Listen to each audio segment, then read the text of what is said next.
Do you read me? Be advised, you are coming in weak and unreadable. Say again, Comm Tower. This is Pacho. Do you read me? Pacho, this is Comm Tower. I read you Lima Charlie. Comm Tower. Request permission to launch and commence a field op. Over. Stand by.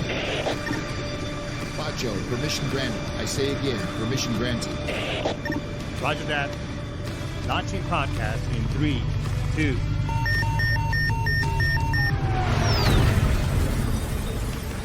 You are now entering the field op with your host, Pacho Correa, Chief Warrant Officer 3, United States Marine Corps retired. Get some. Hurrah!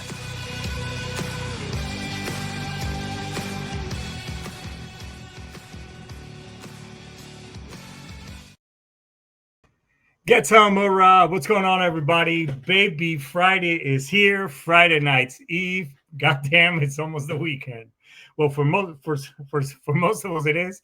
For those of us who are still on the grind and hustling and doing the 1099 thing, it's day on, stay on, baby, like we used to be in the Marine Corps.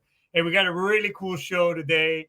Reconnected was amazing individual as one of our fellow warrant officers likes to call him. He's an amazing human being, Scotty Bolman. And but before we get started on the show, let's do the do. And get all the pleasantries out of the way. Hey, look, this show is brought to you by, I guess, me and the rest of the team of what we do here. Hey, when was the last time you went and looked at your finances and really got organized to make sure that not only you're on your target to pay off all your debt, pay off your home, not within 30 years from, like the bank wants you to do, but maybe within the next 10, maybe even less years. Well, if you give us a call, we'll go ahead and we can set up just a conversation and get you pointed in the right direction. We can give you a free financial needs analysis. And that way, we just paint a picture as to where you stand financially. Are you on track? Are you saving properly? Are you investing? Are you making that VA claim benefit money work for you? Because at the end of the day, when it comes to retiring, it's not an age, it's an actual financial figure. Now, it all depends on where you fall on that as well. But, the last thing you want to do, even as retirees as well as veterans who are 100% and whatever the case, we don't have the right education when it comes financially, and we mismanage our money, and the last thing you want to do is find yourself in your late 60s, 70s, back at work, greeting people at Walmart, because your lifestyle or your income that can't keep up with you, or worst case scenario, you outlive your income. So give us a call. No, just a conversation, no pressure, no commitment, no nothing. We can make that happen, and then we can go from there. The other great thing is also, when was the last time you looked at your claims and benefits, and to make sure that you are receiving everything that you deserve, or that you worked hard for, or that you gave your body, mind, soul, and spirit from the VA. Well, I can also help you with that. What I do is I help veterans, look into their case, and I teach you how to fish, how to go over your claim and benefit. I even teach you how to use AI to put a file of claim together. I also have the resources and friends who are retired VSOs, among other things, to help you get what you need and deserve, so that you get the right compensation, as well as be taken care of for it at the VA. Because as we get older, it's just, as my mom would like to say, age doesn't come by itself. It always brings friends, like joint issues, back issues, and everything else. So you just want to make sure that you were taken care of. All right. So if that's something that you want to get into as well, I'd be more than glad. Drop me a line, drop me a DM on all social media platforms. And if you want to get into start doing your own podcast, or just you want to do things that marketing or whatever else the case, get with Brian Colburn from Sitchradio.com. They'll be more than glad to help you out and get you going. He's an amazing life coach, among other things. The dude is like Yoda, and he has helped me out on more wins than one, and put me in the right direction to where I am today. So Sitchradio.com, check out some of their shows. If you like this show, like, subscribe, and follow. Help me out on the other analytics on my other platforms on YouTube, as well as TikTok and Facebook. All right. So, and if you like this show, hey, in this show, we're all about the right to bear arms, the Constitution, all that good stuff and freedom of speech. So, we can agree to disagree. If you don't like me, that's okay. If you like me, go ahead and stick around and let's excuse me, let's have a conversation. So, hey, I think that's all pretty much with the pleasantries. Hey, this man right here. I used to be a recruiter, and the last thing at our office we wouldn't allow any kid to do is go open contract. But my man Scott Bolman, he went open contract, and he ended up being working at the Brig and did amazing things. He made it. This dude is a true unicorn. What do we call a true unicorn in our field? Is that he made it all the way to CW5, whereas I just made it to 3. So my man was not only good at skating, but he was also good about telling unrestricted offers to go fuck themselves. So with that being said, let's bring Scott Bolman, everybody. What's going on, brother? Not too much. Thanks for the introduction. Hey, man, what a lot of people don't know is, well, I think I put a little bit on the show description, is that you and me went to the basic school together. But before we get even into all that, why don't you give everybody just who you are, right quick, where you serve, just a quick synopsis of who Scotty Bolman is. Oh, okay. Yeah, Marine Corps for quite a while, about 31 years. Came in, enlisted, worked at the Camp Lejeune Brig, and I was hoping to end at the Camp Lejeune Brig, but that didn't get to happen. Now currently out of the Marine Corps, and I'm not actually. I know the title said I was running the South Carolina Department of Corrections, but I'm not running the South Carolina Department of Corrections. I manage the inspections for all the jails and the prisons, but I manage the inspection program for the whole state. So I got okay. So let me ask you this. So I mean, I got some just some kind of notes to kind of keep us on track and everything. But what was your first impression? So here you are. You went through MOS school, and I'm sure some of these, because I know in Motor T school, you got the instructor to give you all these C stories like, oh, you're gonna do this, you're gonna do that. But seriously, so as soon as you left, you hit the fleet. What was it like to your first couple of months as a boot, working at the Brig? Was that like a culture shock to you? What was that like? Well, first of all, I don't think there's a guy I know that knows that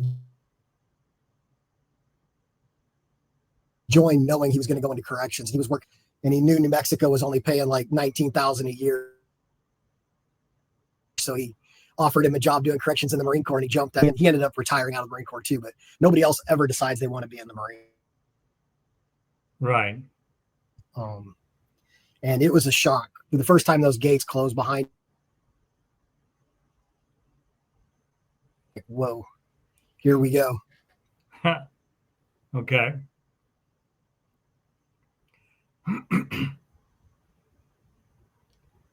You're still there? I wonder. I'm still here. Can you hear me? Yeah. Okay. Yeah, I just there's been a little bit of thunderstorms here, so internet has been kind of lagging. But hey, we'll just make it happen. So, what was some of so when you were doing this whole thing in your first couple of years? I mean, what was some of your wildest or things that you saw inmates do? I mean, I'm pretty sure I know that there's different ranks and stuff because I was a chaser for a little bit. Not to compare myself to what you did, but I know some of these people, it's like they retract to being like PFCs or privates, right? Really matter. We had, in there, we were at the Camp Lejeune Brig as well, but it wasn't for AWOL, it was for 112.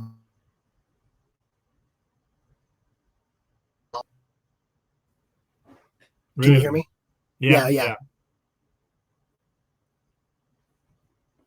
Okay. That music came out. Everybody was like, man, that dude was in the Brig, so it was. It's in the Marine Corps, do it. There's nothing that happened. Craziness, people locked up for doing some wild things. No, I bet.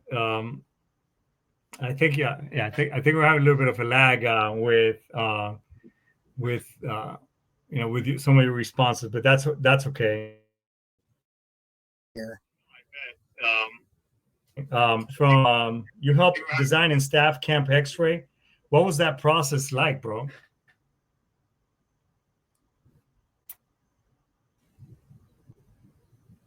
Man, this is breaking up pretty bad. Yeah. Do you got a couple of tabs open on your computer? I couldn't hear the question on Camp X-Ray. I'm sorry. Okay. Yeah, it's on my computer. I'm going to kick over. Yeah, if you got a couple of tabs open on your computer, Let me kick over to my phone. Okay.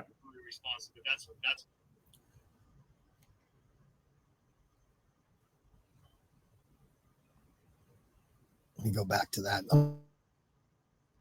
It's all good. We can while you get situated and hit that jump from your computer to your phone. I just tell everybody some of our stories hanging out at TBS. Okay. See if we can do it this way. There you go. I think that's a lot better. Okay, let me do this here.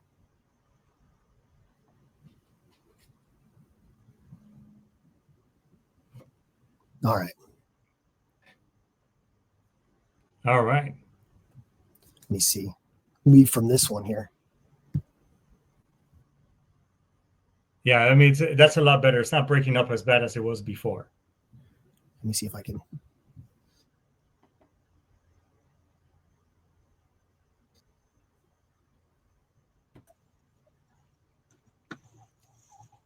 Okay. Is that better? Let's see if this works.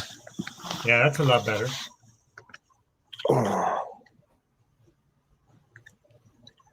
Can you hear me now? Yep, I can hear you now. Might want to turn on your camera, I think. Okay, let me turn. All right. There we go. Is that better? Just to show, yeah. Is that better? Yeah, on the sound it is. But yeah, the picture's terrible, but I'm ugly anyway, so that isn't going to matter. Yeah, it's like, hey, we'll make it happen. So you got to you help design and staff Camp X-Ray. Is that in Gitmo? Is that correct?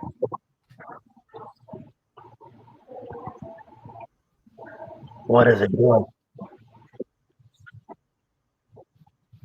Scott, can you hear me? Oh man. Yes. Can you hear me now? Oh, he's gone. Well, hey, sometimes technology is not as reliable as we would like it to be, everybody. I will say that Scott Bolman got to be a couple of times. So we were going through TBS, and as a matter of fact, he was our, in our platoon, he got to be, the platoon leader for a couple of times. I can tell you this, that out of all the other guys and gals that were part of, that got to do that, it was, obviously he was a very level-headed and kind individual. So what Daryl Scubina said about him is 100% true. I mean, Scott Bolman, very mild-headed. I think I got to be in front of the class. I think we all get a chance to do it. I don't remember how I did, but at TBS you have these things called peer evals, or as we like to call them, spear evals, and it's not the best because it's like everybody's pretty much. That's when everybody's what do you call it? True character comes out. Yeah, there he is. Wow, I had to turn off my internet completely to do it, so hopefully you can hear me now. Yeah, no, this is perfect. Okay.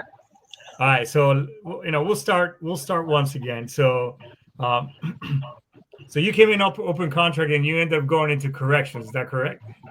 Yes. Man, why would you do that? I mean, in our office, we weren't allowed to write any open contracts.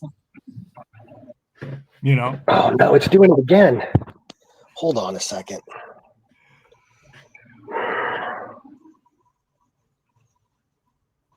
I don't know why I'm getting an echo here.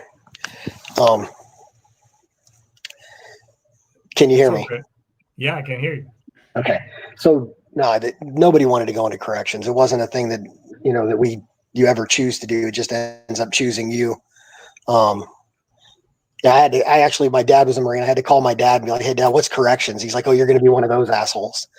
And I was like, "Oh, shit." So my dad did a couple tours in the brig. As a tenant or as a? Oh no, as a guest. Non-wanting to be their guest. Yeah. Nice. That's awesome. So what I was asking earlier is that you helped design and staff Camp X-Ray up at Gitmo. Yeah, that was crazy. At the time we had just stood up a deployable unit, the first corrections guys to be deployable, back in right before 9/11. Then 9/11 hit. We were on air alert with 2nd MP Battalion. We always thought we were going to Afghanistan. They got us on the airplane with Miami Air. There's like 1,500 Marines flying on like 6 different planes from Cherry Point. And once we got in the air, they're like, "Where's our corrections guys?" So we put our little Dick Skinners in the air and say, "Hey, we're right here." They're like, "Oh, you guys are going to build a prison. So we need you to sit up front and come up here. You guys are going to do this, this, this, and this." And we had like 2 weeks to get the place built, train an Army battalion how to do it, and then supervise them doing it until they quit listening to us. Wow. It was crazy. You're one day you're sitting at Camp Lejeune, and the next day Donald Rumsfeld's walking into your little camp down there at 2:00 in the morning to see what's going on. And it was just complete shock. And then all the emotions were pretty high too, because it was only like 3 months after the towers fell. So yeah, everybody was kind of crazy. Wow. And so did you get to see and house and experience, all those folks that they brought, those enemy combatants from pretty much all over the Middle East? What was that like? So it was really crazy. I had a buddy of mine was with 3-6 and he was in Kandahar and he was writing notes on the back of prisoner uniforms. So we'd get the guy and I'd get a note from my buddy Toby and we had to send the uniforms back and forth because we didn't have enough uniforms for everybody. So I could send messages back and forth to him. But we had everybody there we processed Sheikh Khalid Mohammed, David Hicks from Australia, a bunch of British guys. Like there were people all over the world that were in Afghanistan working on chemical stuff and all kinds of training things for the Taliban. And we had people from every country down there. You had no idea who could speak English, who couldn't. Sheikh Khalid Mohammed speaks pretty good English once he takes a fall. He asked for Tylenol. It was nuts. It was really surreal. It really was. Did it change your perception, I guess, or how you viewed, I guess, your role in the detention field as a whole, having that different, being exposed to those different environments? At that point, that's when I kind of realized like there's so much more that corrections could actually do just because of the experiences we have. The Marine Corps never uses us like they should, and half of that's our own fault because there's a saying in the military police field, that you're either a good MP or you're a good Marine. You can't be both. And it's kind of true. And in corrections, it's kind of the same way. Half the people in corrections, they all wanted to get their little check in the box to go deploy and then, come back and sit on their ass in the brig and not do anything. And they didn't want to come out of their comfort zone. So if you deployed them, the only thing they knew how to do, they couldn't think about being a Marine. They would just be like, well, if it's not corrections, I'm not doing it. Or even though I know how to do that, it's not, putting an inmate in a cell and checking a box and drinking coffee while sitting on my ass watching him, go to the bathroom. So I didn't want to have anything to do with that. I wanted to get out in the field and go do and see what we could actually, get accomplished as corrections. I did it the rest of the career that way. Wow.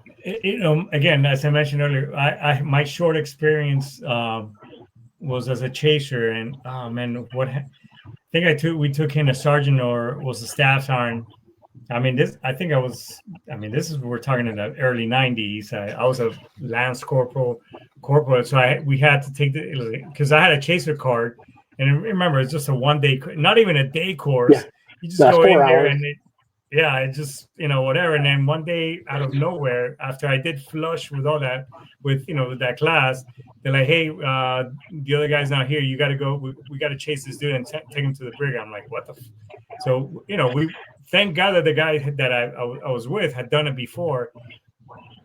But I mean, literally, these lance corporals and PFCs that work at the brig, I mean, they're not berating the individual, but I mean, they're like speaking like, hey, you will remove blah, blah, blah, blah. I mean, it's I PFC, I Lance Corporal, Oh, there was probably some berating back in the early 90s, because I used to work in Gate 2, and we always had a saying, if the towers were out there on the backside of the building, and if the towers couldn't hear you in processing an inmate, you weren't doing it right. We had rules like, you're sitting out there in the gate, like, your watch supervisor, the WS that's running receiving and release, would come out and say, hey, if that bitch doesn't cry, he's not coming in here, so you better break him down. We just did it. It was one of those things that, it was a different world in the early 90s. Yeah, I mean, and again, you and me came in, when hazing was amazing. That was the whole, it's an integral part of close unit leadership. Yeah. Hey, what do you want? Pain or paper? Fuck, I'll take pain any day. I'll take pain. Yep, give me pain. Yeah, the brig. We had the 4 horsemen at the brig, and I'm pretty sure there was multiple people that wasn't just 4 Marines. But if you screwed up on post, I fell asleep on post one day in the middle of the day while doing my in processing. We were still in class, and I had to go relieve post for lunch, and I fell asleep, and the security officer got my keys. She walked right up on post, got my keys, and my watch supervisor came up and asked me to open a gate. I woke up and tried to pull the keys out to open the gate, and I didn't have them. And then the next thing I hear is like, go down to the security officer's office. I wait down there. Security officer's like, I should write you up, but your corporal wants to take care of it. Are you willing to let him take care of it? And here, I'd been in the Marine Corps for about 7 months. I was like, of course, like, let him take care of it. So he takes me down the hallway to receiving and release. And on the right-hand side, we had all the uniforms down there when you came in the glass doors at the old brig. Yeah. And they called it the Star Chamber. I walked inside that door. They locked the door behind me and beat the ever-living shit out of me. And I saw stars. I came back out of there and walked into the security officer's office with a black eye and a fat lip. And she's like, are you ever going to fall asleep on post again? I was, no, ma'am. I remember one, I forgot, in the motor pool. So I left my toolbox unlocked, and obviously the floor chief, that was like one of his pet peeves, and some of my tools were fucking missing. And I take this thing to the tool room, and I because you had to push him into the tool room. Well, as soon as I pushed in, the door closed behind me, and they're like, "Hey, you looking for?" I was like, "Oh fuck!" I walked out of there much, pretty fucked up and rolled. But that was the last time I always have my key with me. Basically, I never lost that shit. I was deathly afraid of falling asleep on post again. We used to do some other, like I used to do some pretty sick shit to people that would fall asleep on post too. So, in the middle of the night, you got to count inmates, and you're sitting inside a squad bay. You're locked in there with an open squad bay with like 60 inmates, and you fall asleep at the desk. I used to put on an inmate uniform, and my sleeves, I'd have this long sleeves down. You'd see the orange. I'd walk up behind them, tap them in the back of the head just so they wake up and see the orange right as I put them in a chokehold and choke them the fuck out. Some of those guys used to piss their pants because they thought they were being killed. They thought it was an inmate. Yeah. Not like this. Not like this. I don't know. And you're like, or you go in the fire escape and low crawl from the back to the front. And if they didn't catch you before you got to their desk, you just beat the ever living hell out of them. But, and, honestly, I think if the Marine Corps, if we could have controlled it somehow, I think 8th and I was the place that it really screwed us. Those guys were doing some really sick shit. And I think that was when they decided they were going to crack down on it, because it was great. Like you were so loyal to your unit, and now you don't really see that as much. And I think half the Marine Corps would like it to be that way again. Even the youngsters. When I got out, so I'm a retread. I got out and I came back in, dude. And I ended up at Truck Company, and that's where I met Scott Gilman when he was still a staff sergeant before he became a 5. all these cats, and another guy's been on the show before, Kevin Franham. And dude, I think out of all the units, that was the epitome. It was so much being a fun, because I pinned on corporal, sergeant, at that unit, and it was the epitome for me because, dude, we had a lot of fun. We worked hard, but there was a lot of shit like that. Hey, pain or paper? Fuck, I'll take pain, staff. I mean, Roger, sergeant, corporal, whatever. Yeah. Roger that. Hey, here's a canteen. You see, Margarita Hill. You see that hill? Yeah. Go water the flower over there 3 times, and fuck, clock is ticking. I mean, or you would go do tailgate PMs on the 5 tons. Remember the 5 tons? Yeah. Fucking heavy ass tailgates, dude. That type of shit. So when you were when you were in Iraq and Afghanistan, you did route clearance and MSR security. I mean, what was that shit like for you, bro? We did the first. It was crazy when I first got there for the push up into Iraq. I was being a corrections guy. I was the only corrections guy that was really a platoon sergeant. The other guys that were staff NCOs that were corrections, I was a young staff sergeant. The staff NCOs were corrections. They stayed back in Kuwait. But the MPs, since I had a platoon, they put every single female in the battalion, like in my platoon. And then they sent me down to the port thinking that we were going to be stuck at the port because they didn't know if they were going to allow females to cross the LOD originally. There was a lot of talk about like allowing them to go. So they stuck them all with me. And then we ended up getting stuck with Task Force Tarawa, and we went up to we went into Iraq. And when we came back, that was crazy. And then, and I had females with, that were getting combat action. We had a lot of guys in the rear that were still at, Camp Fox that never even went into Iraq. And then the second time we went over with a Pendleton unit. I was at Lejeune, but we went over with CSSB-1 and RCT-1, and we split up as a company into 4 different locations. One company went up, or one platoon went to Al Assad, 2 of us went to TQ, and 1 went to Fallujah.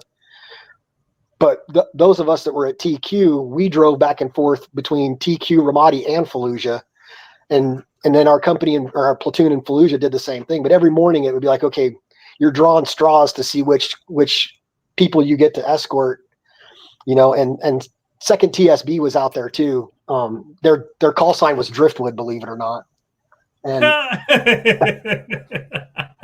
and they had this lieutenant. The lieutenant's name was Stoner. I mean, you couldn't make this shit up if you didn't. And every time we'd go out with those guys, it was like, oh fuck, man. Like the MPs, we would always bitch because the truck drivers would just drive like they're not following the route. We only had 8 gun trucks for like 50 vehicles. And these idiots would, drive right past the turn they're supposed to make. They're driving straight into downtown Ramadi by themselves. And we had to turn around and go chase cats. And it was nuts.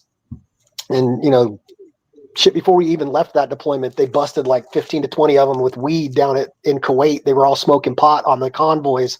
And we smelt it and told them. And then they had to bring the dogs down.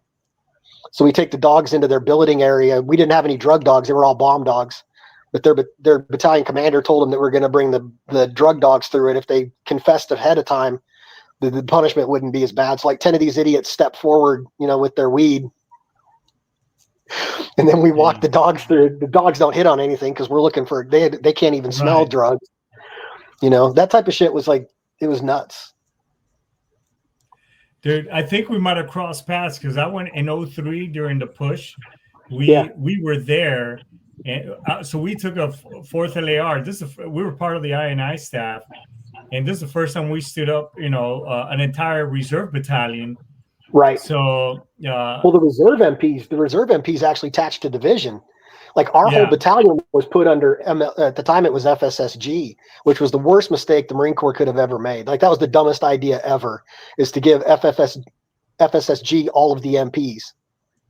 Yeah, Field Service Support Group. I was part of first FSSG, when I first came in the Marine Corps. And then remember First Rig and all that shit. Yeah, First Rig and Oh, Jesus Christ. Hey, so let me ask you this. So what made you, at what point did you decide kind of coming full circles. At what point did you decide, fuck, you know what? I think I want to be a warrant officer. Oh God. So part of it was I was in Pendleton. I had just I was coming into zone for gunny, and I felt like I was taking too long to get to gunny, and I really didn't want to do it.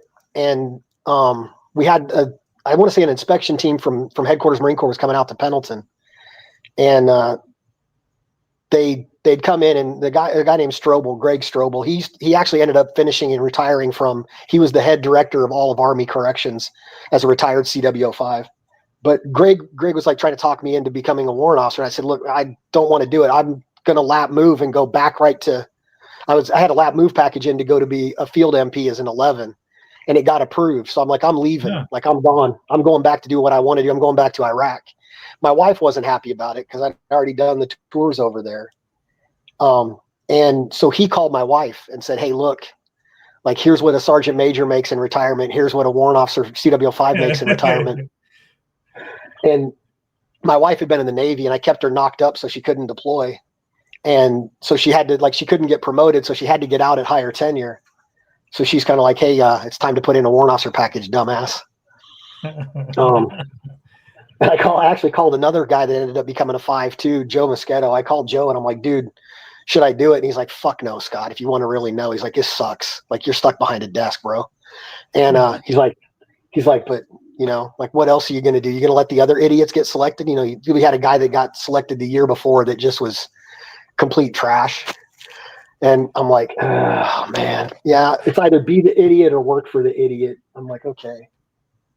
I didn't think it was going to happen. I think there were like 32 packages submitted that year. I forgot how many, I think in my field, there were like 5. I was one, I think it was like 5 or 6 that got selected. And I was one of them. And, you know, when you and me were there, I mean, you remember fucking TBS, dog. I mean, we had, remember Reinhold? I mean, this dude, I think he was 47, but he was like, he was 80, could barely fucking run, you know. Yeah. Oh, and yeah. You're like, you know, no shit. That's why they changed the year before, they fucking started changing everything. Oh, well, the year before us, from what I'd found out talking to people later on, is there was like a 30% PFT failure that year. So those guys showed up, and like the majority of them failed the PFT, and they'd already been promoted, so they couldn't get rid of them. So they just put them on like BCP and shit at TBS to get them through because they'd already been promoted at their unit. Because our company was the first one to go through and report as enlisted. You know, because we stuck all of. I think they probably still have the board at TBS. I'm gonna have to check it this next year when my youngest one goes. I'm gonna have to check and see if they've got it in the bar because they kept all those like the drawers with all the rank insignia and all that shit in the bar. The bar shut down now. You know. Yeah, the Hawk is gone. Yeah. The Hawks moved, but I think they still have that plate in there. They'll have our names on that with like all of our enlisted rank insignia that we pushed into that ceiling tile in front of Letty at the bar. Oh shit, Letty. I can't forget that name. I drank way too much while I was there. Yeah, I know, right? No, she used to let us buy cases and put them behind the bar, so when the bar would close, we'd still have beer back there in the cooler. You know, so I came from. I was a recruiter. Myself and the guy that replaced me, his name is Su Sei Chow, who's an engineer. He was part of the class. So everybody that after I left, I think two more people that the guy that replaced me ended up getting selected from the same office. Wow! And then the guy after him, he also got selected. But the crazy thing is that Sei Chow and I were the only. I think we were like 3 or 4 out of the entire recruiting, because we were part of the San Diego MICRIC. We were like a handful of motherfuckers that could do a first class PFT. Everybody was either second or could barely fucking play. So when I showed up over there, I was like, because I had already heard from Scott Gilman and Anthony Hill, they're like, don't be the one that shows up over there representing Motor T and be fucked up. And I was like, okay, Roger that. Well, there were 5 of us that got selected from our MOS that year. It was the biggest class we'd ever had. I think it's the biggest class they've ever had for corrections. And I just like took stock of everybody else that was selected. It's like, okay, so these are the guys I got to be. It's like, you're tying your shoes with the bear. You're not trying to outrun the bear. You're just trying to outrun the other guy that's a turd, the slower guy. So that's what I was doing with those 5. I was looking around like, okay, who can I? And I could outrun all of them PT wise, but it was like, okay, and we had some stellar guys that were there. And then, you had a couple that they were DEI before they were DEI. Yeah. Like we got 5 people going in. We have to at least select 1 female, Yeah. There's a brown paper bag that's in her way. There's a brown paper bag in her way that she's never going to be able to get through because she couldn't lead her way around it. It's like, okay. And it's probably wet. Yeah. Couldn't lead the way out of or fed the way out of a wet paper bag. Yeah. Fuck me. Like, good God. Dude, so I know. So as you progress through the ranks, I mean, you got to be the director of both Brigs. As I was reading your background and everything. So and to finish your career, you kind of touched up on it. I mean, what was that like, bro? It was really weird when there's one thing I always like.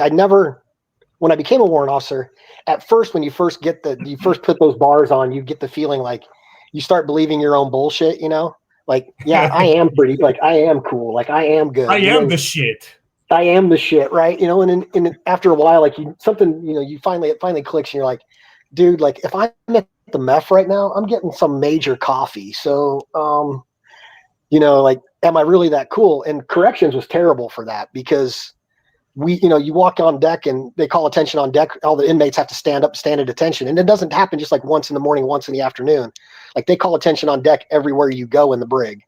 And so you get this big head and think you're like this big dude, and I didn't want to be that kind of commander when I finally got to the point where, I just wanted to be like, I don't know, you got to take a command presence and make decisions, but I never wanted to be the like, look at me, like I'm so amazing type, that type of thing. Yeah. Yeah. So being the CO where I started was kind of crazy. I know one thing that that always stuck with me because I know in our class, some of the guys you could tell who was going to be that guy, that type of warrant officer. Like, man, I know this motherfucker's going to make a bad name for himself. I can already see it. And a lot of them were 01s. Yeah, and I was just like, dude. So. But I didn't want to be that motherfucker, and because the ass you chew today might be the one you kiss tomorrow. Yes. So yeah, I learned that really quick. I was like, no, I'm not gonna do that. And what's crazy is you would think warrant officers would understand that, because coming from where we come and what we do, but we forget that shit as soon as we get to, you get to leading things and you're like, oh, I'm amazing, and then you get brought back down to size. The one thing that I did like about it, like, when you're running a brig, is all the decisions that you saw people make before you. And they, as the CO, a lot of times the CO is too worried about getting his ass chewed or his fitness report and, all that shit by the people that he's running the brig from. And I just wanted to be the guy that said, know what, that inmate needs to be pepper sprayed. Go house that fucker. Go down there with the can and spray that whole cell and make that bitch suffer until he does what we tell him to do. And, and the sad thing is the COs before me, they were too chicken shit to do it. It was like, we have pepper spray, the CO can authorize it, but we're not going to put it in everybody's hands, and on the civilian side, there's been so many lawsuits because officers didn't have pepper spray and they've been killed, and the states and, places out there have been sued and lost and paid out giant sums of money, and they're like, well, we don't trust young Marines to do that. It's like, well, shit, man, you trust a young Marine to take a rifle into a foreign country and walk down the street and not shoot and kill civilians? The fuck what do you mean you can't trust a Marine to carry pepper spray? It was just asinine. So I just didn't want to be that guy. And I made plenty of mistakes along the way. Yeah, no shit. So I think one of the highlights and what we talked about is during the whole Afghanistan, drawdown and everything. We were talking a little bit. So you got to work to, basically Lieutenant Colonel Stuart Scheller Yeah. And Yeah. so what? I mean, I know. I mean, I think we all saw it. I mean, I saw it. I saw his posts and all that shit, Oh, and yeah. then and people were saying, please, and he would repost another thing. So Yep. so you ended up actually dealing with him at the Brig. I mean, what was that like, bro? It was insane. I was begging. The command had called to ask how to lock him up, and I was begging him not to do it. Like, just please don't do this, because you have like you have two different types of officers that get locked up. One that owns their shit, and they're like, okay, I deserve to be here, and this is what's going on. And then you have those that are like they completely feel like they're being screwed over, and then they try to turn all the other inmates like, I know better than these guys. Watch me make this life miserable for them, And I didn't want that to happen, so I was begging them not to lock him up. But then I saw the last post that he had posted before he came in. As soon as that one hit, it was like on a Saturday morning or Saturday night. I was like, shit, he's coming, and it's going to happen now. There's no way around it.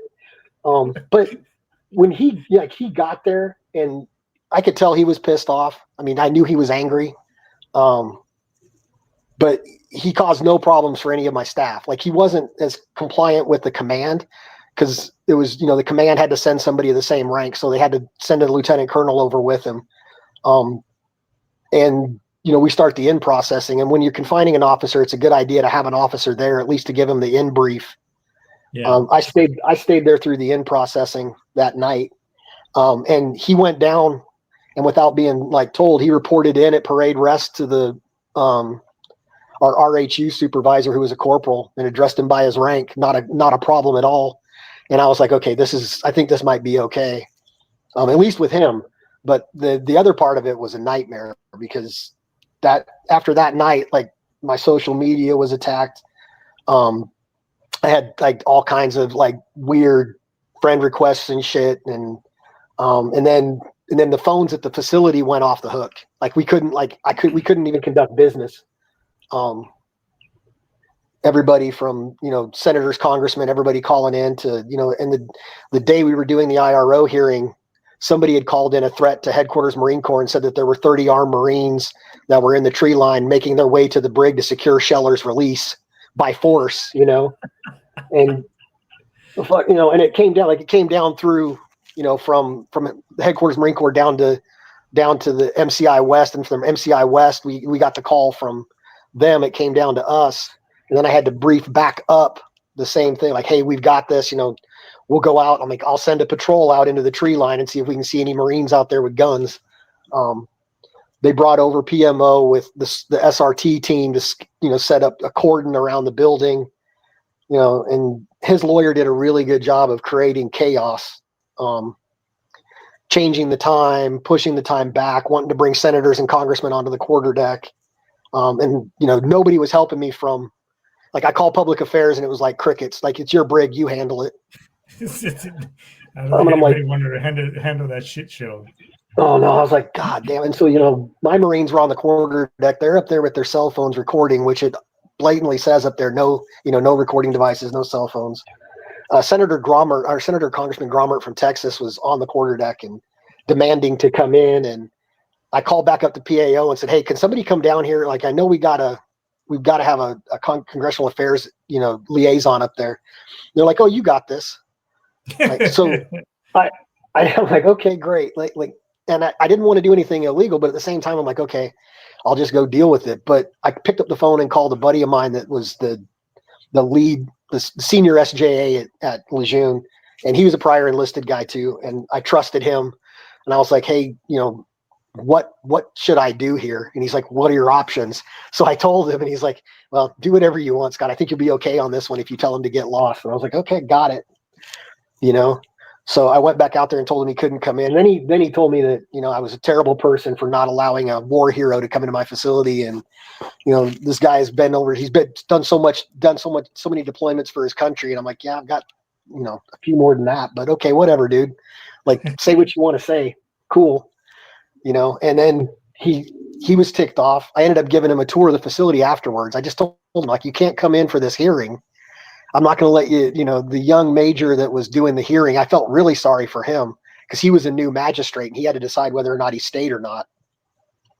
And they sent over, the prosecution, or not the prosecution, it's the hearing, but they sent over a pretty seasoned lawyer as a major to be the guy for the government, you know, and then he's going against a lawyer that was working for the SEAL commander that was locked up down at Miramar.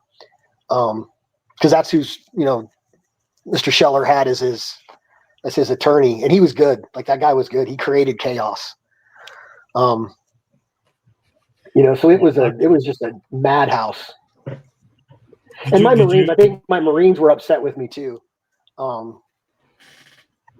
Because, you know, I brought him into the office to talk to him by myself, because I wanted to get some things. You know, I wanted to get some things across to him. I wanted him, you know, and I probably shouldn't have done it, but I turned on the news and I was like, look, like, this is what's going on. Like, can you tell your parents, like, to stop telling everybody that you're in solitary confinement, because you're not, like, you know, you're not in solitary confinement, you know. And he was really, you know, agreeable to everything. We joked, we had some, you know, he's in a tough situation too. I mean, I don't think he really realized what was going to happen in the brig. I don't think he had, you know, really wanted to, you know, obviously didn't want to be there. It would have been great if somebody would have just accepted responsibility at the top and none of that shit would have happened. But they were too chicken shit up there to do it. So, and you know, honestly, like, I was kind of, a lot of officers were on the fence when that went down, because it was like, do you say something? Should you say something, or should you do that in uniform? Should you not? You know, and you know, it turned out for the best. I think, you know, I was angry as hell that August, when we just let Afghanistan go. You know, I had interpreters that had people over there, and, you know, and it was like they were calling me and I'm calling them, and I got, you know, I'm calling the MU watch officer. I'm sending emails back and forth with them, trying to get, you know, people in contact with people. And it was just asinine the way our government did that. Yeah. We felt betrayed. No, I mean, you know, what was it? You know, what the fuck was all these years and everything that we did? You know, what was all that for? I mean, it just billions, you know, like billions of. One of the guys from our class was the first warrant officer to die in Afghanistan, and they named the EOD camp after him. Yeah. And you know, I'm sitting there thinking, like, you know, the kids, we had an MP dog handler, you know, that Ashley. I mean, great people died over there doing that shit, and then our government just pissed it away. It was like, what are you, like, you know, people are like, oh, we've been over there for 20 years. I'm like, well, shit, we're still in Germany. Like, when did that happen? Yeah, no shit. You know, right? it's like, we're still in fucking Japan. Like, come on. Like, you know, it was nuts. And it's not like we're not going to have to go back over there and unfuck it, but this time it's going to be our kids. Yeah. So now it was just really disappointing. Now that you're on this side of the fence, what's the contrast between, I guess, Marine Corps running things and whatever, and now it's, you know, on the civilian side as an inspector and doing all these things, man? Well, I found that, you know, the Brigs, you know, some of the time in the military, if you don't ask questions and nobody's asking questions, things just kind of slip through the cracks, but nobody really cares because nobody's asking questions. And in the military, we wrote, you know, I really, you know, a lot of people will disagree with me on this. And I was a guy that did it, you know, out of 31 plus years, I think I spent like 25 in North Carolina, or on the, you know, between Chesapeake and, you know, living in North Carolina. And I kind of, you know, I went from unit to, I was with 3 different units, you know, multiple different times, because of going to the law enforcement battalions, but I stayed in one spot. But I think, you know, the Marine Corps should not get rid of rotations and making people move. Because I can see what happens when apathy stays in one spot and you get comfortable. Because, you know, some of the stuff you see in the state, whether it's with the, you know, the Department of Corrections, or whether it's the different counties, these people have been there for 10 to 15 years and like, well, that's the way we've always done it. I'm like, really? I mean, you just leave your master control door open with all the buttons that open up every door in the facility? Like, that's not a good idea. Well, that's the way we've done it. You know, things that are just really stupid and you just can't believe they're doing it. But it's like, okay, I see what happens when you don't have any change. There's no stress. There's no stressors. Like, everything just kind of slips through the cracks. And, you know, you say, hey, who's going to do a urinalysis for this facility? And they're like, oh, we don't do that. I'm like, well, that's funny because your policy says you do. No, it doesn't. I'm like, well, when was the last time you read your policy? You know, like, oh yeah, I guess it does. I guess it does say that. And one thing I will say, like with the military, you know, we don't have to experience the same type of inmate because there's just not as many of them, and our inmates had discipline at one point. Now, our guys know how to, like, our inmates knew, you know, if they were going to put up a fight, they were in pretty good shape. You know, most of the inmates were, so you're going to get a good fight, where a lot of the inmates in the state and county jails aren't. But we didn't have that same type of, you know, these guys destroy everything. Like you go into, I mean, they're actively trying to tear the whole cell apart, and don't give a shit about the repercussions. So maintenance and stuff in the facilities is rough. But the other part that we didn't have, that we were spoiled in, was the HR side of it.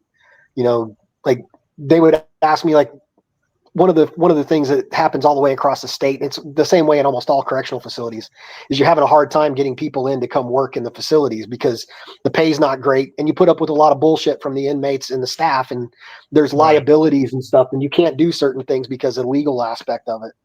So, you know, it's hard to get people to come in and work, and they're starting to raise salaries, you know, across the state. And when one agency does, everybody rushes to that one. And then, you know, 6 months later, somebody else increases pay, and then they all leave and go over there. But the hard part is, like, if you don't show up for work, what do they, I mean, you have sick days, holiday, you know, like they just don't show up, you know. And they would always ask me, like, what did you do in the Marine Corps when your Marines didn't show up? I was like, well, I put them in the cell next to that asshole. Like, what do you mean? Like the kid's coming to work, or he's getting locked the fuck up. Like, it's a different, like, we didn't have to deal with that. You know, we dealt with, like, staff shortages, but you never had to deal with, like, the people shortage of not having somebody just not coming in. Even with as bad as, you know, some of the Marines get with sick call and their medical and mental health problems. That's probably one of the other things in corrections that you see a lot of, is they're always talking about how corrections officers, and in the Marine Corps, we have a lot of washout from, you know, the mental aspect of it. You know, guys go in there and they can't handle working with inmates, or it's PTSD. And it's like, okay, hold on, man. Like, you're claiming PTSD from the Brig. Like, you joined the Marine Corps to go to combat.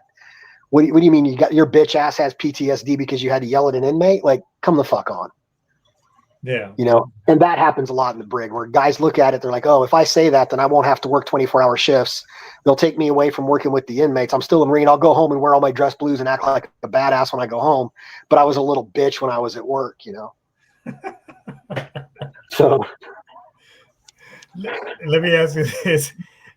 Looking back in your career, what would be one leadership lesson you would wish every junior Marine or young CO would understand? You can't be somebody you're not when you're dealing with an inmate, or even with Marines. If you put on a front to try to be somebody that you're not, it's going to shine through. And that matters whether you're dealing with an inmate or you're dealing with junior Marines or your peers. If you try to pretend to be something you're not, it's going to come out, and eventually everybody's going to know, and you're just going to lose you're going to lose twice as much faith if you just were the person you are. I mean, not everybody's a perfect Marine, and not every Marine reacts to the same type of leadership. It's the same way with inmates. You know, I found that if I just talk to an inmate, for the most part, until they get stupid, you know, if you just talk to a guy, treat them like a human, they're gonna respond the same way. And then those that don't, like, they're not worth wasting your air or breath on anyway. It's kind of like, you know, if you could pick and choose, and Marines could sign a waiver to get hazed or beat or get paperwork written on them, it'd be a good thing, because I'd be like, okay, I know I can treat this guy this way. This person I'm just going to write up, and I'm going to get rid of this guy if he's a turd. The guy that I'm going to beat, I'll get that kid through, and he'll end up becoming a great Marine.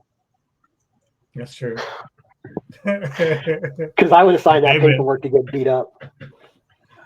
Dude, it's been good bullshitting with you and catching up, dog. I don't think I dimed too many people out across it.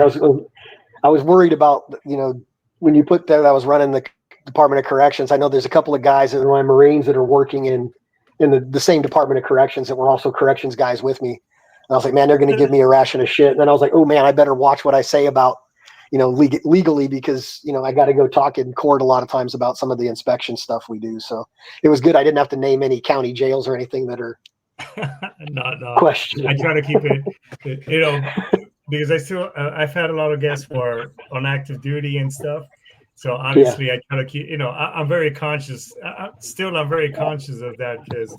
Oh man, I was terrible when I was on active duty with social media. I mean, somebody would ask me. They always ask me like, "Well, what are your political views?" I'm like, "Dude, you haven't obviously. You don't watch my Facebook or my Instagram."